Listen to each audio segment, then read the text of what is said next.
15 अगस्त का दिन हम सभी भारतीयों के लिए सबसे बड़ा दिन है।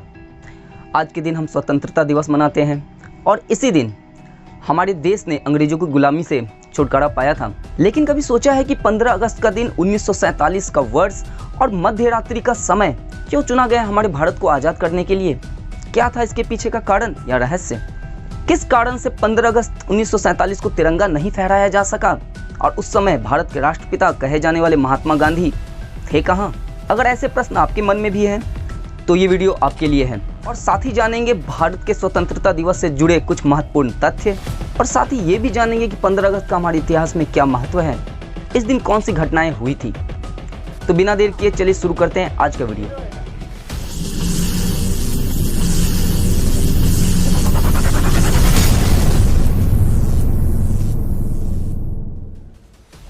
जरा सोचो ऐसा क्यों कि एक नए वीडियो में आप सभी का स्वागत करता हूं। मैं हूं संजीत कुमार गिरी। एक बात और, अगर आप चैनल पे नए हैं और इस प्रकार का वीडियो आपको अच्छा लगता है तो चैनल को सब्सक्राइब करें और नोटिफिकेशन बेल पे ऑल का बटन दबाएं।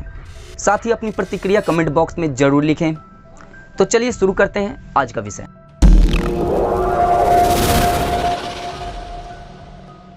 पहला सवाल तो ये है कि 1947 में ही हमें क्यों मिली स्वतंत्रता, इससे पहले या इसके बाद क्यों नहीं? दरअसल गांधी जी के जन आंदोलन के कारण भारत की जनता आज़ादी के लिए जागरूक हो गई थी। वहीं दूसरी तरफ सुभाष चंद्र बोस की आज़ाद हिंद फौज की गतिविधियों ने अंग्रेजों के नाक में दम कर रखा था। 1945 में द्वितीय विश्व युद्ध के खत्म होने पर अंग्रेजों की आर्थिक स्थिति बहुत ही बुरी हो चुकी थी। दूसरे देशों की बात तो छोड़ दे, वो अपने देश पर भी शासन करने में सक्षम नहीं हो पा रहे थे। वहीं 1945 के ब्रिटिश चुनावों में लेबर पार्टी की जीत ने आज़ादी के द्वार खोल दिए थे, क्योंकि उन्होंने अपने मैनिफेस्टो में भारत जैसी दूसरी इंग्लिश कॉलोनियों को भी आज़ादी देने की बात कही थी। फरवरी 1947 में लॉर्ड माउंटबेटन को भारत का आखिरी वायसराय चुना गया, जिन पर व्यवस्थित तरीके से भारत को स्वतंत्रता दिलाने का कार्यभार था। शुरुआती योजना के अनुसार भारत को जून 1948 में आज़ादी मिलने का प्रावधान था। वायसराय बनने के बाद लॉर्ड माउंटबेटन की भारतीय नेताओं से बात शुरू हो गई थी, लेकिन ये इतना भी आसान नहीं था। जिन्ना और नेहरू के बीच बंटवारे को लेकर पहले ही रस्साकसी चल रही थी। जिन्ना ने अलग देश बनाने की मांग रखी थी, जिस वजह से भारत में कई जगह पर सांप्रदायिक झगड़े शुरू हो गए थे। माउंटबेटन ने इसकी अपेक्षा नहीं की थी और इससे पहले के हालात और ज़्यादा बिगड़ते। आज़ादी 1948 की जगह 1947 में ही देने की बात तय हो गई। तो आप सभी समझ सकते हैं कि 1948 का जो समय चुना गया था भारत को आज़ाद करने के लिए, इन सभी कारणों से उसे 1947 में बदल दिया गया। लेकिन फिर क्या वजह है कि 15 अगस्त का ही समय और ख़ास तौर पे मध्य रात्रि का समय 12 बजे का चुना गया भारत को आज़ाद करने का? चलिए ये भी जानते हैं।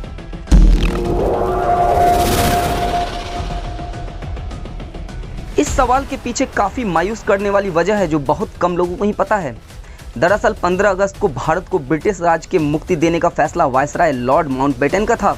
यह वही दिन था जब 1945 को जापानी सेना के दूसरे विश्व युद्ध के दौरान एलाइड फोर्सेस के सामने अपने हथियार डालते हुए आत्मसमर्पण किया था। इसलिए उन्होंने 15 अगस्त की तारीख भारत की आज़ादी के लिए चुनी। ऐसे अंग्रेजों ने जाते जाते भी भारत की आज़ादी की तारीख को ऐसे दिन में बदल दिया, या फिर कहीं ऐसे दिन से जोड़ दिया जिस दिन जापान की सेना ने उसके सामने घुटने टेके थे, और उनके लिए तारीख बहुत ही महत्वपूर्ण था। चलिए फिर भी अब इस बात का कोई अर्थ तो रह नहीं गया है, लेकिन जब भी इतिहास के पन्ने खोले जाएंगे तो 15 अगस्त के साथ दो घटनाओं को याद किया जाएगा। एक भारत की आज़ादी और दूसरी इसी दिन जापानी सेना ने अंग्रेजों के सामने घुटने टेके थे। जब लॉर्ड माउंटबेटन ने आज़ादी मिलने की तारीख 3 जून 1948 से 15 अगस्त 1947 कर दी तो देश के ज्योतिषियों में खलबली मच गई। उनके अनुसार ये तारीख अमंगल और अपवित्र थी। लॉर्ड माउंटबेटन को दूसरी तारीखें भी सुनाई गई, लेकिन वो 15 अगस्त को ही लेकर अड़िग रहे हैं। खैर, इसके बाद ज्योतिषियों ने भी अपना उपाय निकाल लिया। उन्होंने 14 और 15 अगस्त की मध्य रात्रि यानी 12 बजे का समय चुना, क्योंकि अंग्रेजों के हिसाब से अगला दिन रात के 12 बजे के बाद शुरू हो जाता है और हिंदू कैलेंडर के अनुसार अगला दिन सूर्योदय के बाद शुरू होता है। और यही नहीं, उन्होंने नेहरू जी को भाषण देने के लिए यानी आज़ादी की स्पीच देने के लिए रात 11:51 से रात के 12:39 तक के बीच का समय दिया। इतने उधेड़ बुन के बाद ये तो तय हो गया कि मध्य रात्रि 12 बजे 1947 15 अगस्त के दिन भारत को आज़ादी मिलनी थी। लेकिन एक बात जानकर आप सभी को आश्चर्य होगा, शायद दुख भी हो, कि जो भारत की आज़ादी में प्रमुख भूमिका निभाने वाले शीर्ष लोग थे, जिनमें महात्मा गांधी भी एक थे, जिन्हें राष्ट्रपिता के नाम से भी संबोधित किया जाता है। दरअसल 15 अगस्त के दिन वो तिरंगा नहीं फहरा पाए थे, और यही नहीं, वो तो वहां पर उपस्थित भी नहीं थे। तो इसके पीछे आखिर कारण क्या था?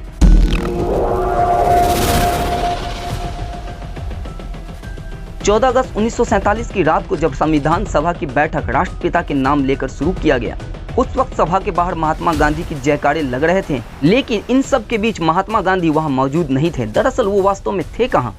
दरअसल महात्मा गांधी उस समय कलकत्ता में थे और उन्होंने किसी भी कार्यक्रम में हिस्सा नहीं लिया और ना ही तिरंगा फहराया। लेकिन इसके पीछे की वजह काफ़ी अहम है।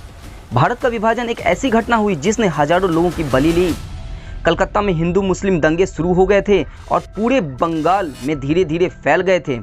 देश भर में मचे कत्लेआम के खिलाफ 15 अगस्त के दिन महात्मा गांधी ने 24 घंटे का उपवास रखा। उनका कहना था कि जिस आज़ादी के लिए उन्होंने इतना संघर्ष किया, उसकी कीमत भारत का विभाजन के रूप में चुकानी पड़ी, जो उनके लिए असहनीय था। और उन्होंने कहा, क्या आप कत्लेआम के बीच उत्सव मनाना चाहते हैं? और इस कारण से महात्मा गांधी 15 अगस्त के उत्सव में शामिल नहीं हो पाए। तो दोस्तों चलिए अब जानते हैं 15 अगस्त से जुड़े कुछ रोचक तथ्य।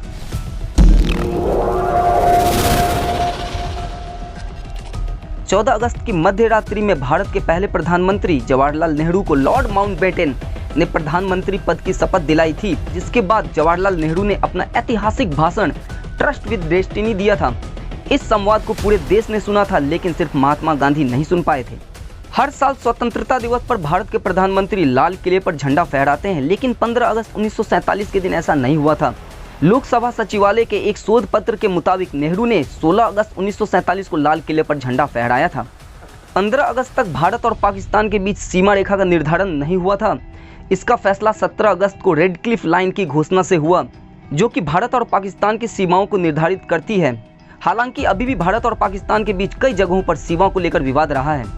जब तय हो गया था कि भारत 15 अगस्त को आज़ाद होगा, तो जवाहरलाल नेहरू और सरदार वल्लभ भाई पटेल ने महात्मा गांधी को खत भेजा।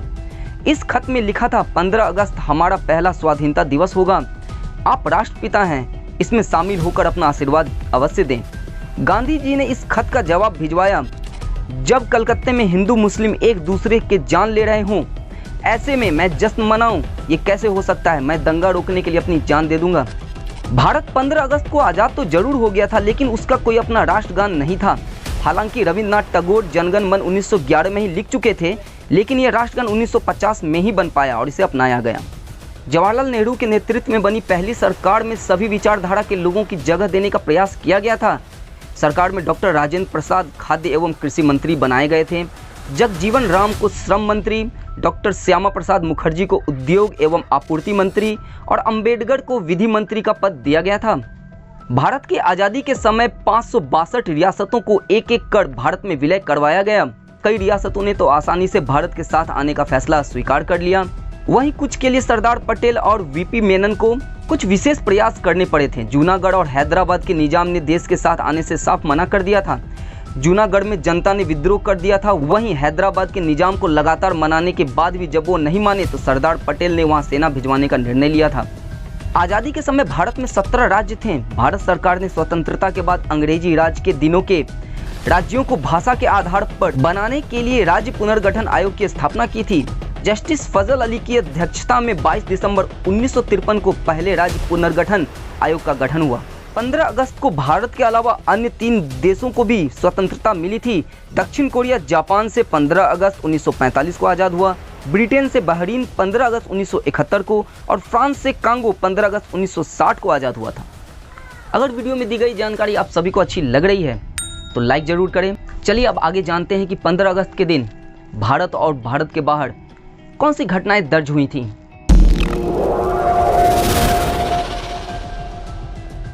आज ही के दिन 1519 में पनामा शहर को बनाया गया था। 15 अगस्त 1854 में ईस्ट इंडिया रेलवे ने कलकत्ता से हुगली तक अपनी पहली यात्री ट्रेन चलाई। हालांकि आधिकारिक तौर पर इसका संचालन 1855 से शुरू हुआ। आज ही के दिन 1886 में भारत के महान संत एवं विचारक गुरु रामकृष्ण परमहंस उर्फ गदाधर चटर्जी का निधन हुआ। 15 अगस्त 1947 के दिन रक्षा वीरता पुरस्कार, परमवीर चक्र, महावीर चक्र और वीर चक्र की स्थापना की गई। 15 अगस्त 1975 में बांग्लादेश में सैनिक क्रांति प्रारंभ हुई। 15 अगस्त 1950 भारत में 8.6 की तीव्रता वाले भूकंप के कारण 20 से 30 हजार लोगों की जानें गईं। 15 अगस्त 1971 में बहरीन ब्रिटेन के शासन से आज़ाद हुआ। 15 अगस्त 1972 पोस्टल इंडेक्स नंबर अर्थात पिन कोड लागू किया गया। 15 अगस्त 1982 राष्ट्रव्यापी रंगीन प्रसारण एवं टीवी के राष्ट्रीय कार्यक्रम की शुरुआत की गई। 15 अगस्त 1990 जमीन से हवा में मार करने वाली मिसाइल आकाश का सफल प्रक्षेपण किया गया। 15 अगस्त 2004 लारा सबसे तेज 10,000 रन बनाने वाले बल्लेबाज बने। और 15 अगस्त 2007 दक्षिण अमेरिका देश पेरू के मध्य तटीय इलाके में 8.0 तीव्रता के भूकंप से 500 से ज़्यादा लोगों की मौत हुई। आज के वीडियो में बस इतना ही। आप सभी का धन्यवाद वीडियो देखने के लिए। 15 अगस्त के इस अवसर पर आप सभी को ढेरों शुभकामनाएं। अगर वीडियो आपको अच्छी लगी तो लाइक करें, दोस्तों के साथ शेयर भी करें, कमेंट बॉक्स में अपनी प्रतिक्रिया जरूर लिखें। चैनल पर नए हैं तो सब्सक्राइब करके नोटिफिकेशन बेल जरूर दबा दें। मिलते हैं अगले वीडियो में, तब तक आप सभी स्वस्थ रहें, सुरक्षित रहें। जय हिंद।